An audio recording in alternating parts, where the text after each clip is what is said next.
Պարոն Ռուբինյան, երկու դեպքերը համեմատելը կարծում եմ տեղին չէր, բայց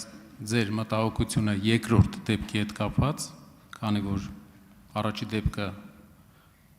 լուծված դեպք էր եւ նաեւ մենք գիտենք թե ինչ նախադրյալներով դա եղավ, կխնդրեի երկու դեպքերը չհամեմատել։ Երկրորդ բանը համբերատարության հետ կապված, բոլորս համբերատար ենք, բոլորս գիտենք, որ չենք ուզում մեր հասարակության աչքին ցույց տանք այն, ինչ որ հետո կամաչենք դրանից։ Ինչ վերաբերում է պարոն Ղազարյանի ասացին,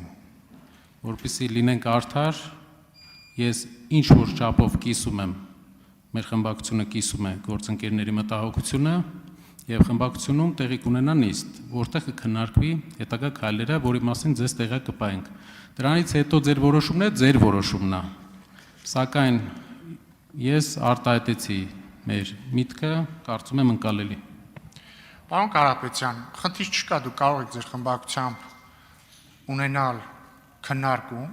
բայց ես չլսեցի ձեր գնահատականը պարոն Ղազարյանի արտահայտության վերաբերյալ։ Խնդրում եմ արտահայտեք ձեր անձնական գնահատականը, ես պետք է իմանամ մենք ինչի հետ գործ ունենք։ Պարոն Ռուբինյան, բարեվարկության պայմանավորվածությունների շրջանակներում դա բարեվարկության նորմի խախտում էր։ Շնորհակալություն։ Հավանիչ տեսանյութը եւ բաժանորդագրվիչ նորությունները բաց չթողնելու համար։